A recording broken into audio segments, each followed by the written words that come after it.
Très heureuse de vous retrouver, Madame, Messieurs, sur ces plateaux d'urgence santé. Bonjour, bonsoir, ça dépend de l'heure à laquelle vous nous suivez partout dans le monde entier. Bienvenue à ces plateaux urgence santé.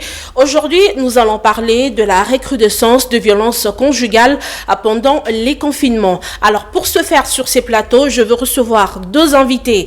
D'abord, à ma gauche, j'ai Dr Irène Katoba Mukenga. Elle est chargée de programme en charge du genre et violence basée sur le genre à l'UNFPA. Bonjour docteur. Bonjour madame. Et à ma droite, il s'agit du docteur Julius Elumba. Il est sophrologue et coach mental. Docteur, bienvenue. Merci madame. Ensemble avec eux, nous allons parler de la recrudescence de violences conjugales, pour ne pas dire violence basée sur le genre. Là, c'est autre chose, docteur Irène. Ok, merci beaucoup. Au fait, les violences conjugales font partie des violences basées sur le genre. Parce que dans les violences basées sur le genre, nous avons plusieurs types de violences. Alors, les violences conjugales font partie de violences basées sur le genre. Et dans les violences conjugales, nous avons aussi plusieurs types. Nous avions également les viols, nous avons les violences physiques, nous avons même des mariages précoces ou des mariages forcés. Oui, donc voilà un peu les différents types de violences conjugales qu'on peut avoir. Spécialement aujourd'hui, sur ces plateaux d'urgence santé, nous allons parler de violences conjugales pendant les confinements. Cela fait partie d'une observation que nous avons eu à faire, des plaintes de certaines victimes. C'est pourquoi nous avons eu l'audace de parler de ces sujets-là aujourd'hui. Alors, dès le départ, docteur Irène Katoba, quand on parle de violence conjugale, il s'agit de quel genre de violence? En fait, quand on parle de violence conjugale, il s'agit de quel genre de violence? En fait, il s'agit des cas, par exemple, de viol. Par exemple, il s'agit des cas, effectivement, des cas des abus sexuels. Il s'agit également des cas des mariages forcés ou des mariages précoces, comme on l'a dit. Les violences conjugales pendant le confinement. Effectivement, il faut voir, pendant le confinement, il y a les deux personnes, l'homme et la femme, qui sont obligés d'être ensemble pendant un long temps. Il y a également la crise économique qui s'installe, il y a la promiscuité qui est là. Dans ces situations, il y a également des injures, des gens facilement, ils se disputent, ils se battent. Et tout ça, c'est ce qui conduit à des violences physiques, à des viols, même à des mariages, parce qu'il y a certains parents qui constatent que, bon, pendant le confinement, la crise économique, je n'ai plus de travail, je n'ai plus de revenus, ma fille ne sait plus étudier, qu'est-ce que je vais faire avec cet enfant? Facilement, par exemple, on a eu des informations qu'au niveau du Kasaï, par exemple, les parents préfèrent conduire leurs enfants vers des mariages pour éviter, par exemple, des cas de grossesse non désirée. Alors, ils préfèrent que leurs filles se marient et facilement, ils conduisent les filles vers des mariages précoces, forcés. Voilà, entre l'homme et la femme dans un couple, surtout pendant cette période de confinement. Alors, docteur, il faudra bien expliquer cela. L'homme qui lève la main, qui porte la main sur sa femme, qui frappe sa femme, il y a des disputes entre le couple, qui d'ailleurs, des fois nous disons que bon, ce sont des problèmes de couple qu'on ne sait pas s'immiscer, qu'on ne sait pas en tout cas placer mon là-dedans, docteur. Des disputes entre l'homme et la femme. Comment jugez-vous cela? Des disputes, dans un couple, il peut y avoir des disputes. Mais quand les disputes dégénèrent jusqu'à ce qu'entraîner des conséquences sur la femme, c'est là où il faut donner maintenant des conseils. Il faut donner des conseils aux femmes et il faut donner des conseils aux hommes. Maintenant, ce que nous conseillons aux femmes, les femmes qui se retrouvent devant des hommes qui sont brutaux, des hommes qui sont amenés à les battre, ils doivent voir comment développer un plan de sécurité. Un plan de sécurité, c'est de voir comment se protéger face à mon mari qui veut me taper. D'abord, il faut qu'elle sache qu'est-ce qui entraîne souvent ce comportement chez mon mari. La femme doit savoir cela. Si elle sait que non, si j'aborde telle question, mon mari va se fâcher. S'il y a tel problème et que pour résoudre tel problème, peut-être que je dois ne pas parler, ne pas s'opposer à mon mari et attendre quand il sera dans un esprit disposé. Donc, d'abord, la femme doit savoir quelles sont les causes qui entraînent à ce que son mari puisse être en colère. Quelqu'un peut aller boire, le mari est ivre, il rentre, il commence à l'attaquer et tout ça. Donc, la première chose, la femme doit savoir d'abord qu'est-ce qui cause cela. Et éviter tout ce qui est en train de causer à ce qu'ils arrivent jusqu'à la dispute, d'abord. Et puis ensuite, s'ils parviennent jusqu'à ce niveau où elle ne peut pas échapper à cette dispute, il faut qu'elle sache comment se mettre en sécurité, comment se protéger, comment protéger les enfants. La première chose, elle doit s'éclipser, ça veut dire elle doit fuir. Parce qu'on sait qu'entre l'homme et la femme, l'homme est plus fort que la femme. Donc, sûrement, en cas de force... Bon, je sais aussi qu'il y a des femmes qui sont plus fortes que les hommes.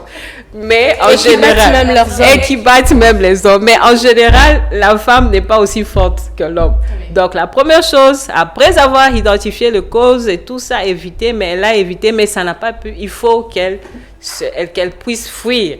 Elle doit voir le lieu où elle peut fuir. Si elle peut fuir dans la chambre et s'enfermer, ça serait une bonne chose. Mais si elle ne peut pas fuir, la première des choses également, il faut voir comment elle peut demander de l'aide.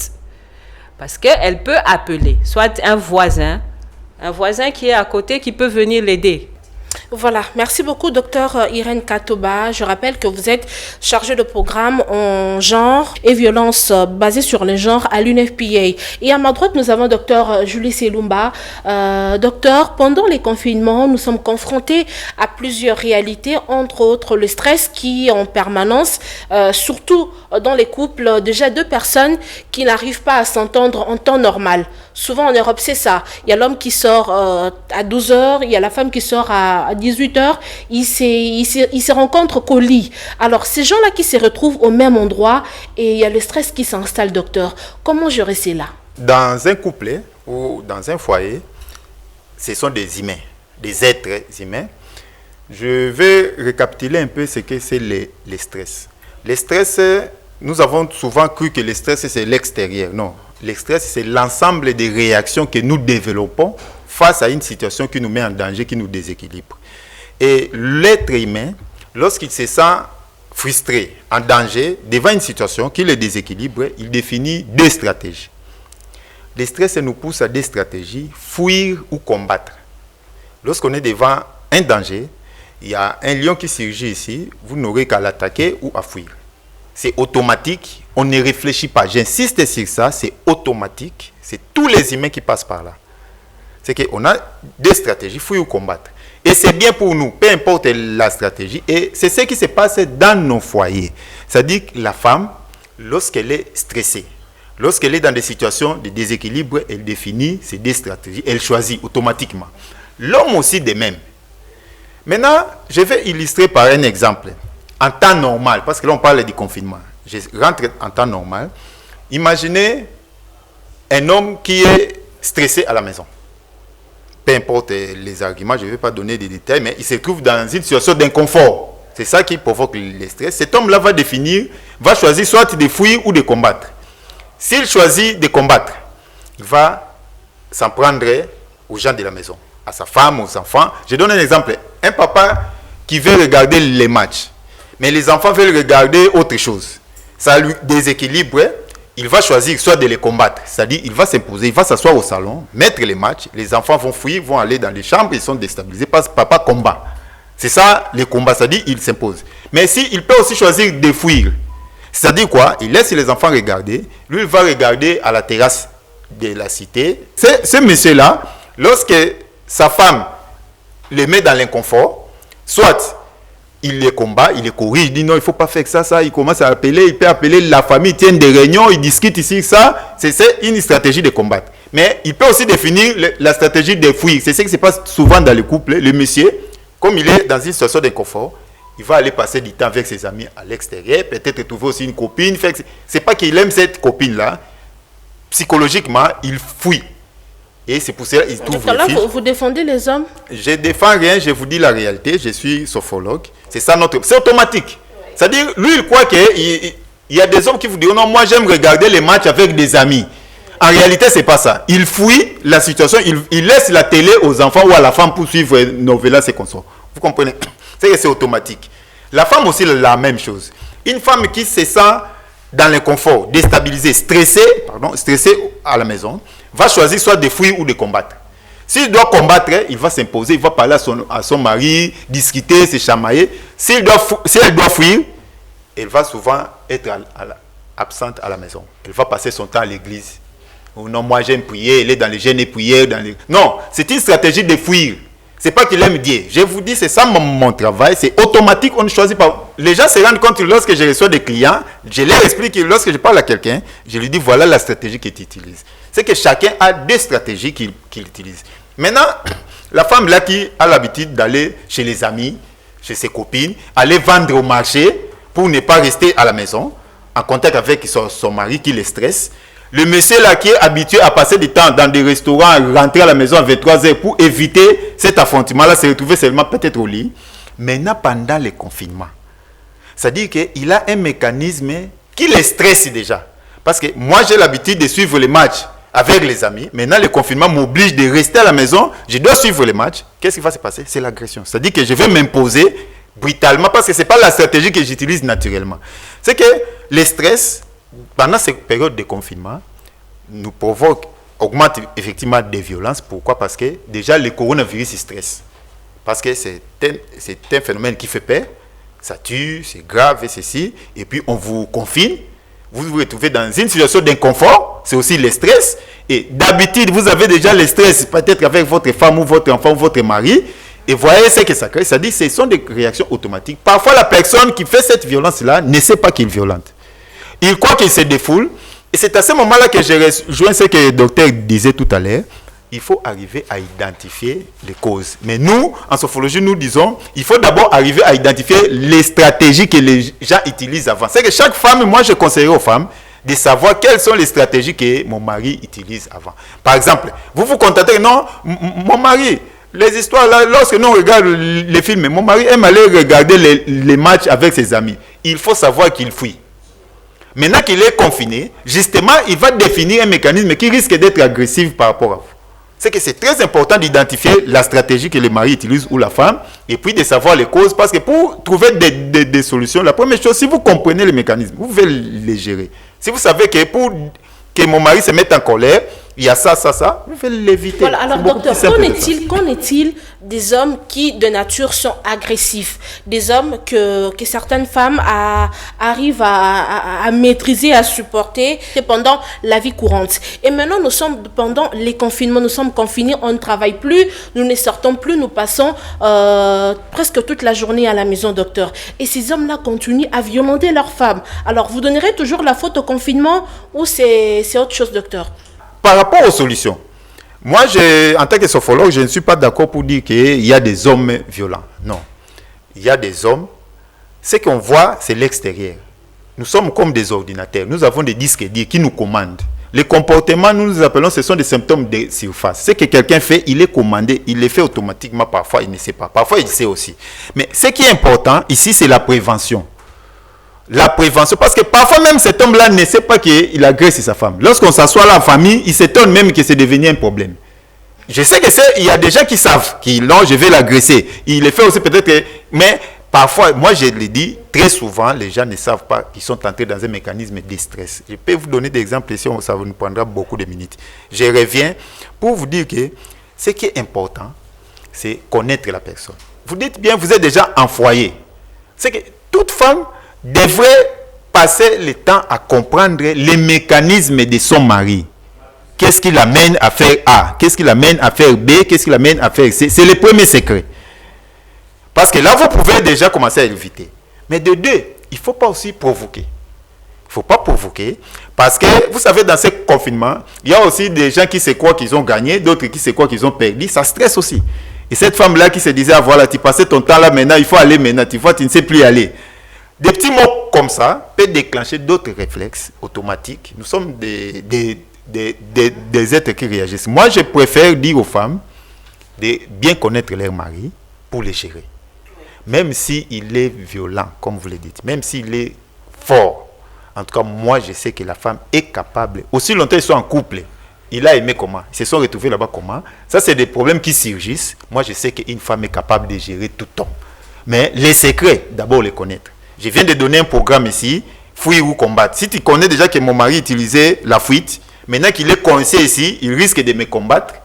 Trouvez-lui des mécanismes. Il y a beaucoup de choses. Je vais vous donner des pistes par rapport à ça. Voilà, ok. On va revenir à vous plus tard, docteur Julius Ilumba. Docteur Irène Katoba, est-ce que vous soutenez à 100% ce que docteur Julius Ilumba vient de dire tout à l'heure?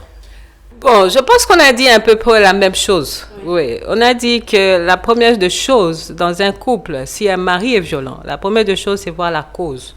Lui aussi, il a répété. Donc, on a dit presque la même chose. Il faut d'abord savoir le problème, il est où. Et ensuite, voir quelle est la stratégie. Il a aussi dit la même chose. La stratégie, soit vous fouillez, mais si vous restez, vous allez combattre. Mais il faut voir comment aussi combattre. Donc, c'est la même chose qu'on a dit ensemble. Donc, dans un couple où il y a devant des hommes violents, la femme a la capacité aussi de pouvoir maîtriser son homme. Il suffit de connaître le problème et de pouvoir voir quelle est la stratégie que je dois adopter. Donc, on a presque dit la même chose, en fait. Voilà, docteur Irène, il y a un téléspectateur anonyme qui nous a écrit, il a posé 2 questions. Il veut savoir, est-ce que le Covid-19 est sexuellement transmissible? Et une autre question, docteur Irène, la personne veut savoir comment gérer les gestes barrières en couple. Là, puisque nous parlons de couple, nous sommes en famille, alors j'aimerais bien que vous puissiez éclaircir cette situation pour tout le monde, hein, parce que même moi aussi, des fois, je n'arrive pas à bien comprendre ça. Bon, en fait, actuellement, il y a des études qui sont en train d'être faites. Il y a des choses qu'on ne peut pas affirmer pour savoir si le coronavirus se transmet également par la voie sexuelle. Ça, en tout cas, on ne sait pas confirmer ça à 100%. Mais ce que je sais, qu'il y a des études, on dit qu'il y a dans le sperme, il y a aussi quand même un certain pourcentage de ce virus. Mais tout le monde le sait à la télévision, comme on le dit, que c'est par les voies respiratoires qu'on se contamine. Et il faut toujours mettre les gestes de barrière, respecter les gestes de barrière. Et c'est ce qu'il faut faire. Éviter d'être en contact. Mettez une certaine distance entre des personnes, distanciation physique. Lavez-vous fréquemment les mains parce que là où vous touchez, vous allez vous contaminer. Même au lit, docteur Irène, permettez-moi le terme, mais je suis obligée d'être directe. Mais au lit, ça, évidemment, c'est un peu compliqué. Voilà, en tout cas, il faut... Là, au lit, c'est vraiment compliqué parce que vous dormez sur le même lit, vous êtes ensemble. C'est vraiment compliqué. C'est pour cela on dit toujours, quand un de vous deux, dans un couple aussi, un est contaminé, automatiquement l'autre aussi est surveillé. Bon, dans le lit, c'est évidemment la distanciation physique, tout ça, c'est compliqué. On vit comme si on vit normalement. La distanciation physique, docteur? La distanciation physique, ça, c'est en dehors du couple. Mais dans le couple, c'est difficile de pouvoir assurer cela. On reste ensemble tant qu'on n'a pas identifié si votre conjoint a été en contact avec le virus ou bien. C'est ça qu'il faut... Bon, je pense pour moi, en tout cas, c'est ça que je peux dire. J'espère que la personne au moins compris a pu tirer quelque chose de ce que vous avez dit, docteur. Mais parmi ces formes de violence conjugale, il y a le violence sexuelle. Bien que nous ne savons pas très bien l'identifier dans le mariage, mais le violence sexuelle. Est-ce qu'un homme peut violer sa femme en étant marié, docteur? Ça se passe effectivement. Le viol, ça veut dire avoir des relations forcées, sans son consentement. Et on constate que dans les couples, il y a des moments où, effectivement, il y a des hommes qui exigent des rapports sexuels sans le consentement de la femme. Et ce sont des viols, parce que c'est forcé, et c'est violent et tout ça. Ce sont des cas de viol, et ça existe dans le couple. Voilà, docteur Julius Ilumba, les violences sexuelles dans le couple, dans le mariage, docteur. Bon, vous savez, lorsque nous parlons, il y a une partie qui est, moi je dirais, contextuelle et une autre partie qui est juridique. C'est-à-dire, il y a déjà des textes, des lois qui définissent ce qu'on appelle violence conjugale ou sexuelle. C'est-à-dire, nous, on ne va pas les modifier. Si c'est déjà dit que c'est contraire, lorsqu'il n'y a pas consentement, il y a viol. Lorsque c'est un subalterne ou quelqu'un qui, toi, tu es ascendant, c'est du viol. Ok, d'accord. Mais là, nous rentrons dans le couple. C'est vrai, c'est pas facile de tracer une ligne de démarcation. Mais moi, je crois que lorsque vous êtes dans un couple, je reviens toujours au comportement, aux causes. Savoir gérer la situation fait partie des solutions. Violence, viol dans un couple, c'est faisable. Parce que si l'autre déjà ne veut pas, mais il n'y a pas que la femme, il y a aussi des hommes. Parfois, il est fatigué, il a autre chose, il n'a pas sa tête dans ça, mais la femme aussi peut la violenter. Dans ces cas, c'est l'homme qui est violé. Si c'est ça les textes, hein, si c'est contraire au consentement, il ne veut pas, il ne veut pas. C'est que je crois que ça fait partie aussi de la liberté de collaborer, mais lorsque l'autre ne consent pas, ça reste les viols. Le viol existe parce que c'est comme même manger, on peut vous donner à manger, mais vous ne voulez pas manger, on vous oblige de manger. C'est que ça reste les viols, mais ce qui est important, c'est savoir parler. Parce que nous avons un problème dans notre culture, c'est savoir dire non. Lorsque vous ne dites pas, vous encaissez les mots, ça se manifeste autrement. S'il y a un dialogue, si vous avez des formules de communication, vous pouvez facilement gérer ces conflits-là de consentement ou pas consentement. C'est que, c'est vrai, moi je rentre toujours dans l'exemple de l'appétit pour manger. Il peut être midi, d'habitude nous mangeons à midi, mais moi je n'ai pas d'appétit. Il est midi, je vous appelle. Moi, il y a des fois, j'appelle les enfants, je dis à mes enfants, maintenant, tel, venez manger, je me dis, papa, j'ai pas faim. C'est que si je les force, si c'était une femme, si c'était au lit, ça devient du viol. Mais moi, je vais peut-être, j'imagine que c'est quelque chose de bien pour lui, mais lui, il n'est pas disponible. C'est que c'est ça, c'est ce que je dis, c'est cette communication-là qu'il faut préserver et trouver des mécanismes et des solutions. C'est-à-dire, si avant que ça arrive, cet incident-là, que vous ayez déjà parlé de ça, c'est-à-dire que c'est maintenant que les femmes doivent parler de ça avec leur mari, du consentement et du non-consentement. Qu'est-ce qu'il faut faire? Et lorsqu'ils seront dans les... Parce qu'un mari qui a envie d'un rapport sexuel, je vais vous rassurer, moi, je suis coach mental. Dans moins de temps, il passe en mode automatique. Dans moins de temps. Et lorsqu'on parle de l'axe hypothalamo-hypophyso-gonadie, c'est-à-dire il y a une commande qui vient du cerveau pour descendre aux organes sexuels, c'est automatique. À un moment donné, ça échappe à son contrôle. Il devient inconscient. Bon, vous appelez ça inconscient, mais c'est son subconscient qui commande maintenant. C'est ça l'acte sexuel. C'est automatique. C'est son subconscient qui prend les relais. C'est pour cela qu'il faut savoir se maîtriser. Et pour se maîtriser, il faut connaître les mécanismes pour gérer ça, pour remettre quelqu'un dans son mode conscient, qu'il rentre dans son raisonnement, dans son intelligence. Parce que lorsque la femme dit non, mais la femme ne tient pas compte que ce monsieur ici est déjà sorti dans le contexte conscient. Il est déjà dans un mode automatique et il peut faire n'importe quoi. Pas très souvent, mais parfois il peut sortir, il peut taper, il peut faire ceci. C'est-à-dire, moi je préfère prévenir les femmes que lorsqu'on passe à un mode automatique, on pose des actions aussi automatiques. Mais dans ce cas, qu'est-ce que la femme doit faire? Ramener d'abord l'homme dans l'état conscient pour qu'il parle de ça, qu'il discute. C'est ce que je disais, je commence. Il faut d'abord en parler lorsque le mari n'est pas dans cet état. C'est ça le dialogue, c'est ça le débat. Il ne faut pas commencer à conseiller quelqu'un lorsqu'il est à l'hôpital. Il faut d'abord prévenir, parler lorsqu'on est bien portant. Il ne faut pas attendre lorsque quelqu'un sur le lit européen dit non, tu vois cette maladie, si ma tante est morte de ça. Non, non, non. On commence d'abord à dialoguer sur le consentement et le non-consentement des rapports sexuels, en dehors des rapports sexuels. Lorsqu'on mange, lorsqu'on est dans de bonnes conditions, parler de ça pour se donner des consignes. Que vous savez, moi, il arrive que parfois, s'il y a ça, je n'arrive pas. Si je te dis ça, bon, peut-être on peut le faire le matin ou bien attendre un autre jour. Si vous parlez en dehors des contextes, je vous assure que lorsque ça va arriver, lorsque tu vas me rappeler que, tu vois, je t'avais dit ça, ça peut passer facilement que si au moment X, toi, tu dis non. C'est pour cela que le premier mécanisme, c'est ça. Le deuxième mécanisme, il y a des techniques pour ramener quelqu'un qui est en mode automatique, en mode conscient. C'est là où je vais parler de la gestion du stress. Lorsqu'on est stressé, le stress modifie notre respiration. On respire vite, le cœur bat, parce qu'on doit respirer, prendre de l'oxygène pour avoir de la force. Le stress nous donne la contraction musculaire, parce qu'il faut fuir combattre. Tu ne peux pas fuir en état de relâchement. Tu ne peux pas combattre en état de relâchement. Et d'où, pour gérer le stress, il faut faire l'inverse. Il faut apprendre à respirer calmement. Regardez les mamans dans les salles d'accouchement. Lorsqu'il y a un problème, on dit toujours respirer calmement. Lorsque quelqu'un est agité, on dit respirer calmement. Je vais dire aux femmes un grand secret. Si vous êtes dans une situation d'inconfort, même il faut penser d'abord à respirer calmement, à vous détendre. Parce que lorsqu'on est stressé, je vais dire quelque chose de très important. Lorsqu'on est stressé, même le raisonnement est perturbé. Si vous êtes stressé, vous allez chercher votre téléphone ici, crier, et l'enfant va vous dire, maman, c'est devant vous. Tout le monde voit ça sauf vous. C'est ça le stress. Ça perturbe nos organes de sang, notre cerveau. C'est que respirez calmement, détendez-vous, relaxez les muscles, pensez aux bonnes choses. Pensez à un mariage, au voyage, dans de bonnes conditions. Parce que les gens ne croient pas que l'imagination... Non, l'imagination, c'est ça notre vie.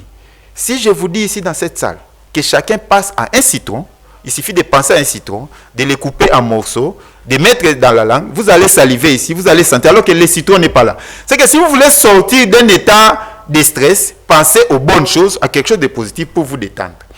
Parlez aussi au mari, ça veut dire qu'il faut parler au mari, pas avec agressivité. N'utilisez pas sa stratégie. Il faut lui parler de bonnes choses, de bonnes manières, avec un langage qui peut l'apaiser, qui peut le remettre dans un état conscient. C'est-à-dire, comme on dit à Lingala, c'est-à-dire, azongamoto. Parce que dans cet état-là, c'est pour cela, je ne vais pas entrer dans le détail. Moi, je dis, c'est vraiment important, il faut, et une femme sait ça. Chaque femme sait comment est-ce qu'il peut ramener son homme dans un état normal. Il va faire ça.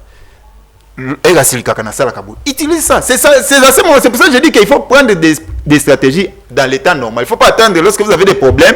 À ce moment-là, même toi-même aussi, tu ne sais pas prendre des stratégies. C'est pour cela que madame disait, il faut savoir, vous allez soit tu fuis, soit tu combattre. Alors que la meilleure stratégie, comme il ne faut pas combattre, peut-être vous n'êtes pas plus forte que le mari, il faut fuir, il faut appeler les autres pour vous protéger, il faut vous cloîtrer dans une chambre ou dans une maison. Ça dépend, mais moi j'insiste, c'est gérable. Si la femme connaît son homme. La plupart des femmes disent, je connais mon mari, je connais mon mari. Commencez à étudier les stratégies, comment l'apaiser avec votre langage. Les mamans les font. Lorsqu'une femme te dit, regarde-moi dans les yeux, dis-moi la vérité, vous lui dites. Même à un enfant, même à un mari. C'est qu'on nous dit, cette femme-là m'a hypnotisé. C'est ça mon travail. Nous tous, nous les faisons. Nous tous, nous les faisons. Les femmes peuvent l'utiliser. Utilisez votre force de persuasion, mais avec des phrases qui peuvent apaiser. Pour ramener, en fait, qu'est-ce qui va se passer? Dès qu'il va se retrouver dans son conscient, il va même se souvenir que ce qu'il veut faire là, c'est une infraction. Voilà. C'est à ce moment, il peut même demander pardon, il dit, bon, on va dormir, bon, on va voir ça demain. Là, il rentre dans un état normal. C'est vraiment très capital. Voilà, en fait, on comprend que Dr Julius Elumba est en train de bien expliquer la matière, bon, puisque vous êtes vous-même dans le couple, vous êtes aussi sophrologue, donc vous maîtrisez bien la question. Mais revenons à vous, Dr Irène Katoba. Revenons dans votre domaine. Vous êtes chargée du genre de violence basée sur le genre à l'UNFPA. Alors, aujourd'hui, nous avons un grand problème, c'est la société africaine. Alors, cette société a appris la femme, spécialement la femme noire, à se taire et à supporter tout le coup dans le couple, docteur. Alors, comment, vous, en étant chargé de violences sexuelles à l'INFPA, comment gérez-vous cela? Une femme qui gère les coups, une femme qui gère le stress, une femme qui gère ces viols-là, parce qu'elle sait qu'il y a la société qui est derrière elle, il y a la pression de la famille. Ok, bon, au fait, ce que nous, on apprend aux femmes, d'abord, on leur montre leurs droits. Des femmes aussi ont des droits. Même si tu dois tout supporter, tu dois savoir que tu as des droits. C'est quoi ces droits-là, docteur? Donc, tu as droit, bon, sur le plan sexuel, par exemple, comme on est dans les violences sexuelles, tu as droit de dire oui ou tu as droit de dire non. Quand tu veux avoir des rapports sexuels ou pas, tu as ce droit. Quand tu veux avoir des enfants, tu as le droit de dire à quel moment tu veux avoir ces enfants. Donc, tu as des droits au niveau de ta sexualité. Tu as également au niveau, par exemple, de la société, tu as droit à la santé, tu as droit à l'éducation. Donc, la femme doit connaître ses droits. La coutume est là, ok. La coutume a dit à la femme, il faut tout supporter, même si on te tape, même si on t'injurie, pour le bien de la famille, tu dois te taire. Non. Si ça enfreint tes droits, si tu vois que tes droits en matière de reproductif sont bafoués, tu dois le dire. Tu dois dire à ton mari que non, là, ça ne va pas. Dans les relations, tout supporter, non. C'est ce qu'on est en train de dire. À un moment, il faut savoir dire non. S'il y a des choses que tu sais que dans le couple, qui ne marchent pas, il faut savoir dire non à ton mari et lui donner, par exemple, des stratégies, des pistes de solutions.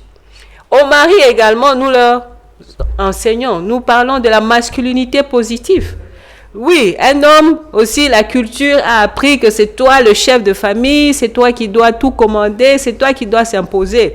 Donc c'est dit, oui, tu es le chef de la famille, mais tu vas faire aussi, par ta masculinité positive, par ton comportement, tu vas faire respecter le droit de la femme. le droit par rapport à sa sexualité, tu dois accompagner ta femme. Tu ne dois pas seulement t'imposer. Donc, toutes ces choses-là, les femmes, on est en train de sensibiliser les femmes, on est en train de sensibiliser aussi les hommes. Et puis, une femme, si une femme est instruite, l'éducation, le niveau d'éducation est important au niveau de la femme. Parce que c'est un facteur très important, docteur. Oui, c'est un grand facteur très important. Parce que si la femme est ignorante, facilement, elle accepte tout et facilement, elle est humiliée, elle est dans la société, elle n'est pas considérée. Et l'homme peut faire tout ce qu'il veut. Quand l'homme se trouve devant une femme qui a étudié, il ne peut pas faire n'importe quoi. Quand l'homme se trouve devant une femme qui est économiquement forte, il ne peut pas faire n'importe quoi. Voilà, c'est ce qu'on dit d'ailleurs, si batanga mingi, bazalara compliqué, les femmes qui ont beaucoup étudié, yeba mingi, des fois, elles savent tenir tête aux hommes. C'est ce que dit la société, docteur. Mais c'est ce que dit la société, parce qu'il y a des choses qu'une femme ne peut pas accepter. Effectivement, et puis, quand on sait que en cas de violence, où la femme ne va pas accepter cela. Et l'homme aussi il doit savoir que non, même si j'ai une femme qui n'a pas étudié, je dois quand même accompagner cette femme. Je dois faire que ma femme puisse étudier, je dois faire pour que ma femme soit économiquement forte, parce que si aujourd'hui il m'arrivait un problème, cette femme peut continuer avec le couple. Donc ce sont des sensibilisations qu'on donne au niveau de la femme pour qu'elle puisse s'émanciper, dépasser ce rôle-là de subir, mais qu'elle soit actrice, qu'elle soit participative au développement, que ce soit au niveau de la famille, que ce soit au niveau de la communauté, que ce soit au niveau même du pays. Donc la femme, c'est une actrice, elle est actrice dans le changement. Donc les femmes ne doivent pas rester à ce niveau, comme le disait dans notre coutume. Il y a des bonnes choses dans notre coutume, mais il y a aussi des choses que nous devons aussi améliorer dans les statuts des femmes.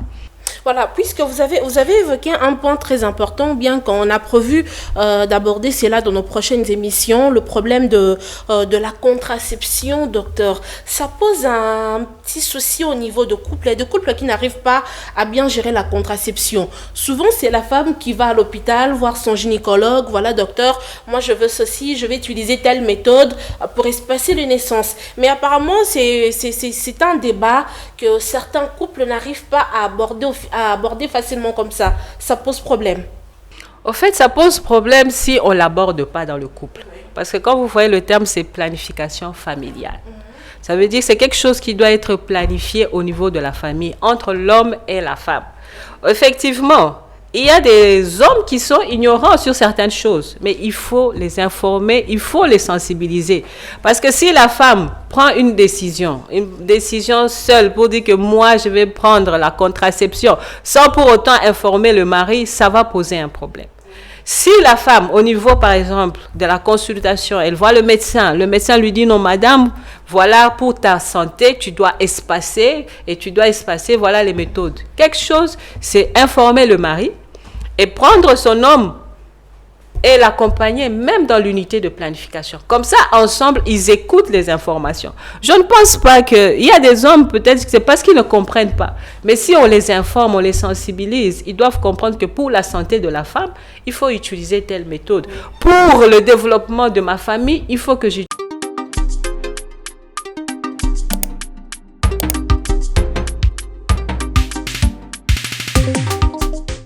des crises. Il faut en parler lorsque le mari n'est pas encore agressif.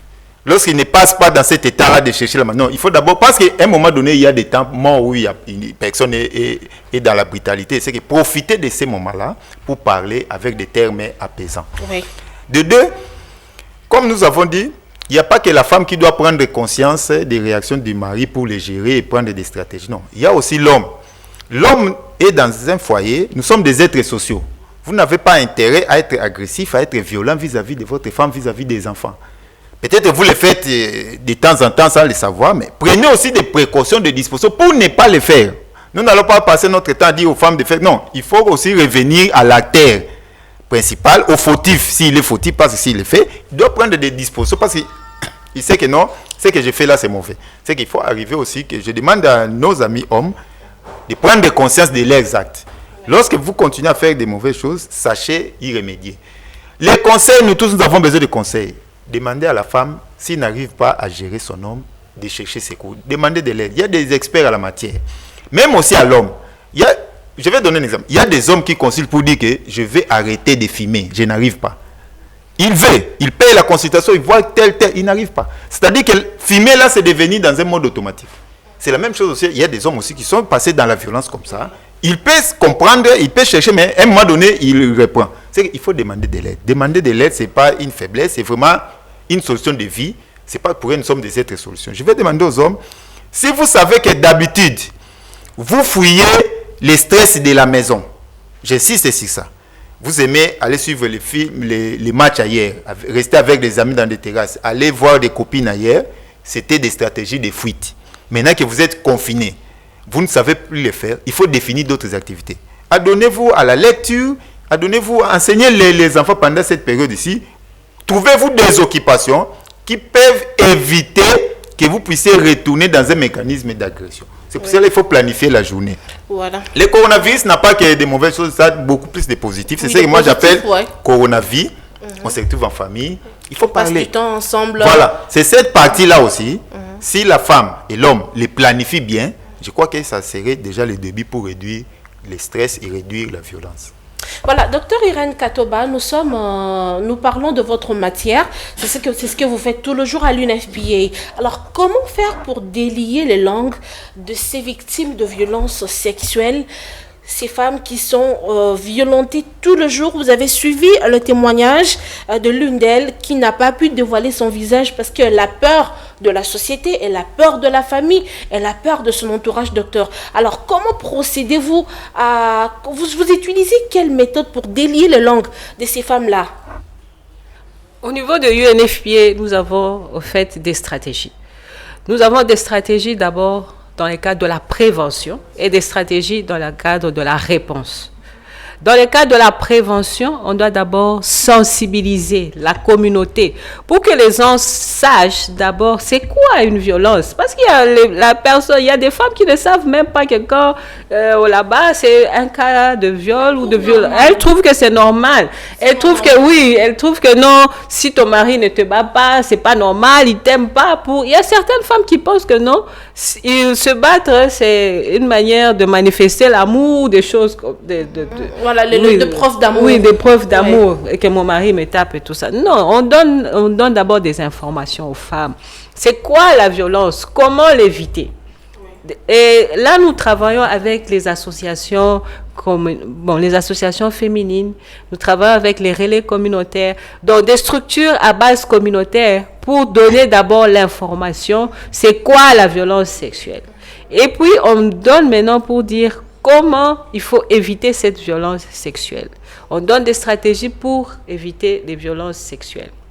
Et ensuite, on donne des informations où est-ce qu'on va chercher de l'aide. Il y a des structures de prise en charge qui sont mises en place. Et ce sont ces relais communautaires qui vont dire à ces femmes, quand tu vois que tu as tel cas de violence qui continue à subir, que tu continues à subir dans la famille, voilà, tu vas contacter tel numéro, tu vas aller dans telle structure au niveau de Kinshasa. Donc, au niveau de chaque province, par exemple, il y a des structures de prise en charge. Au niveau de Kinshasa, il y a également des structures de prise en charge. Donc, quand on fait des stratégies de prévention, on va également dans les stratégies de prise en charge. Et pour la prise en charge, il y a également, nous, on appuie des structures médicales pour la prise en charge médicale, pour la prise en charge psychosociale. Et quand on termine la prise en charge médicale et psychosociale, maintenant, on oriente vers les autres structures. Peut-être si c'est la prise en charge judiciaire, si la victime préfère porter plainte. Donc ça, ce sont des structures qui sont mises en place au niveau de Kinshasa pour donner de l'aide à toutes les victimes. Alors, comment dénoncer? Il y a des numéros qui sont là. Par exemple, ici à Kinshasa, nous avons l'hôpital général de Njili. Quand vous arrivez à l'hôpital général de Njili, nous avons des centres intégrés de services multisectoriels qui sont mis en place. Au niveau de ces centres intégrés de services multisectoriels, vous avez tout le paquet. Vous avez la prise en charge médicale, psychosociale, juridique et même la réinsertion si vous êtes éligible pour vous aider économiquement. Oui. Et ensuite, nous avons également l'hôpital général de Kitambo, qui a aussi des structures de prise en charge. Il y a le centre mère-enfant de Gaba, qui a des structures de prise en charge. Il y a également l'hôpital Saint-Joseph. Là, nous, UNFPA, nous appuyons ces structures pour offrir la prise en charge aux victimes de violences sexuelles. Mais pour des victimes qui ne savent pas se déplacer, y a-t-il un moyen de communication, une ligne verte par exemple, pour appeler directement? Actuellement, nous, UNFPA, nous sommes en train de voir comment redynamiser la ligne 122. Nous travaillons avec la conseillère spéciale de chef de l'État en matière de violence. Voilà, Madame Chantal Moulop, qu'on salue en passant. Madame Chantal. Alors, nous voulons redynamiser cette ligne, la ligne 122. Et d'ici là, elle sera opérationnelle. Et tout le monde pourra contacter cette ligne. Mais il y a d'autres acteurs qui ont déjà des lignes vertes. Par exemple, il y a Corded qui a déjà mis en place la ligne verte, le 106. Si vous appelez le 106, effectivement, vous pouvez avoir des informations. On peut vous orienter vers une structure de prise en charge qui est plus proche de vous. Nous avons mis en place une cartographie des services de prise en charge et tous les acteurs qui interviennent dans les violences basées sur le genre. Que ça, là où tu es, que ce soit à Kitambo ou à Lemba, partout où tu es, là où il y a des services de prise en charge, nous le mettons à la disposition de tous les acteurs de prise en charge pour donner l'information au niveau de la communauté. Donc actuellement, pour appeler, jusque-là, nous avons la ligne 106 de Cordette et d'ici là, nous aurons la ligne de 122 avec la conseillère spéciale. Voilà, merci beaucoup, Dr Irène Katoba. Nous sommes en train de chuter déjà. Nous sommes à la fin de ce plateau Urgence Santé. Docteur Julius Elumba, la violence conjugale pendant les confinements. Alors, vous, en étant sophrologue, en étant coach mental, en étant vous-même aussi mari, père de famille, alors, quels conseils donnez-vous aux couples, aux hommes et aux femmes qui vous suivent en ce net moment? Moi, je vais dire d'abord que dans la vie, les situations ne sont pas toujours plaisantes. Il y a des fois, ça ne va pas. Il faut savoir les gérer parce que très souvent, nous passons en stress et le stress est automatique. Il faut savoir comment est-ce que vous réagissez devant un événement pour savoir se contrôler. Moi, ce que je veux dire est que si une femme prend conscience qu'il vit dans une situation de violence, avant le confinement ou pendant le confinement, elle doit penser aux solutions. Aux solutions, il y a la prévention. Elle-même doit se protéger. Parce que la violence commence peut-être verbale, hein, ça finit pour arriver à la physique. C'est qu'il faut savoir les déclencher, les gérer, mais gérer aussi la personne qui vous agresse, qui est violent, le mari, lui dire aussi, parler, j'insiste, il faut parler de ça lorsqu'il n'est pas violent, dans un état de relaxation, pour qu'il change de comportement. On ne change pas le comportement en criant sur les comportements. Non, si un enfant est voleur, si vous lui dites, non, toi tu es voleur, tu n'arrêtes pas, sinon on va t'arrêter, on finira par l'arrêter.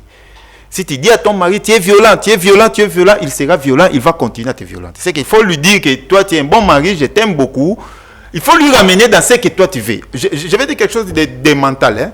Nous avons l'habitude de confondre un objectif. Un objectif a toujours été positif. Un objectif, c'est ce que vous voulez. Il ne faut pas parler de ce que vous ne voulez pas.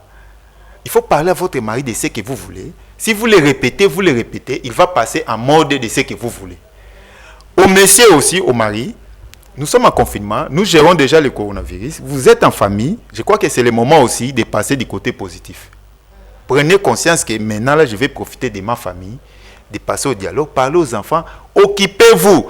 J'insiste, s'il y a augmentation de violence, c'est lorsqu'on n'est pas occupé, on stresse. La nuit, stress. Je suis coach mental, la nuit, les manques à faire. Si vous venez au service ici, au travail, depuis 8 heures jusqu'à 14 heures, si vous n'avez pas à faire, vous risquez de vous stresser. Le premier jour, vous pouvez comprendre, le deuxième jour, ça va vous stresser. Voilà, oui. Et un mari dans le foyer, c'est que trouver à faire, lisez, jouez, il y a des communications, parlez aux autres, même aux amis à distance. Il y a les réseaux sociaux, communiquez avec les autres, échangez les idées, appelez les services on a donné des numéros. Il y a des psychologues, il y a des sociologues. Nous, les sophrologues, nous sommes là, j'ai déjà formé à peu près une dizaine déjà. Il y a les psychothérapeutes. Trouvez de l'aide. Parce qu'il y a des situations, j'insiste, où vous ne pouvez pas sortir seul. vous ne pouvez pas vous en sortir. Si vous passez au mode automatique, j'ai donné l'exemple ici de fumer, quelqu'un qui vous dit que je vais arrêter de fumer. Il dépense son argent, il consulte à gauche, à droite, mais il n'arrête pas. Il a la volonté ne suffit pas, notre subconscient est plus fort que notre volonté. C'est que demandez de l'aide si vous n'arrivez pas à le faire seul. C'est que surtout aux femmes, demandez de l'aide d'abord. Même s'il n'est pas encore demandé de l'aide, renseignez-vous, prenez des informations pour savoir quels sont vos droits, comment procéder pour vous en sortir. C'est très important. La prévention, il faut être proactif. N'attendez pas une situation pour réagir, il faut l'anticiper. C'est comme ça que je dis même à nos gouvernants, il faut toujours anticiper. C'est ça la bonne gestion. Ce n'est pas seulement la politique où gouverner, c'est prévoir, même en famille. Je dis aux femmes, si vous voulez gérer votre foyer, prévenez, prenez des dispositions, informez-vous, prenez des dispositions pour prévenir ces violences-là. Aux hommes aussi, parce que demain, si on vous arrête, vous êtes en prison, vous êtes ici, parce que la femme a fait, ça crée encore des problèmes en famille, des tensions avec les enfants. Pour éviter d'en arriver là-bas, prévenez, relâchez-vous. Ouais. Merci, Dr Julie Selumba. Dr Irène Katoba, je rappelle que vous êtes chargée de programme du genre et de violence basée sur le genre à l'UNFPA. Dr Irène, un dernier mot à tous les téléspectateurs de Canal Futur Télévision et spécialement de ce plateau Urgence Santé, puisque nous avons parlé aujourd'hui de la recrudescence de violences basées, de violences pendant les confinements. Alors, un mot par rapport à ça, à tous les téléspectateurs. Un dernier mot, ce que je voulais dire, c'est qu'il faut prévenir les violences basées, les violences sexuelles. On a tendance à dire violences basées sur le genre. Oui, bon, actuellement, c'est beaucoup plus les violences sexuelles qui sont en recrudescence. Parce que quand on regarde même les chiffres statistiquement, ce sont plus les violences sexuelles qui sont en hausse. Mais la bonne stratégie, il faut prévenir en confinement. Dans le confinement, il faut savoir vous gérez, on dit bien vous gérez entre l'homme et la femme. Comme le docteur Julius l'a dit, il faut savoir quoi faire pendant ce temps de confinement. Alors, ce temps de confinement, il faut savoir quoi faire. Parce que si vous avez quelque chose à faire en famille, s'occuper des enfants, s'occuper de la charge, même la femme, pour le moment, elle sera très chargée dans la famille, l'homme peut l'accompagner. Ils peuvent faire des choses ensemble, même aider aux charges familiales, à préparer, avoir des discussions ensemble. Donc, pour éviter d'abord ces violences au niveau de la famille. Mais maintenant, si les violences arrivent, qu'est-ce qu'il faut faire? Il faut chercher de l'aide. Et il y a des structures d'aide qui sont là. Et il faut chercher de l'aide. Il y a la ligne verte dont je viens de parler, 106, 122 qui seront là, chercher de l'aide. J'aimerais dire aux hommes qui sont violents, qui passent dans la violence, chaque fois qu'une idée de violence vous arrive, une idée mauvaise vous arrive, pensez à 3 bonnes idées. Pensez à une fête, à votre fête de mariage, pensez à un anniversaire, pensez au jour que vous avez eu le diplôme. D'une mauvaise idée, passe à 3 bonnes idées, vous allez changer d'attitude. Et voilà, nous sommes à la fin de ce plateau Urgence Santé. Madame, Messieurs, merci de l'avoir suivi. Un grand merci à l'équipe technique, le D-Trésor, Bokombi Zimambo derrière la caméra, Malthus Ndelo et à la grande équipe de Canal Futur Télévision. Et à vous, chers téléspectateurs, merci de nous suivre et merci de nous contacter. Le débat continue via les réseaux sociaux Urgence Santé sur Facebook. Et contactez-nous si vous avez des suggestions, vous avez des propositions à faire par rapport à cette émission et continuez toujours à observer le geste barrière. Lavez-vous fréquemment les mains, ne touchez pas régulièrement vos yeux, le nez, la bouche et portez toujours un masque lorsque vous vous retrouvez en public pour éradiquer cette pandémie qui est bel et bien le coronavirus. Madame, Messieurs, nous prenons rendez-vous à la prochaine. D'ici là, portez-vous bien et restez branchés sur Canal Futur Télévision, car les futurs, c'est maintenant.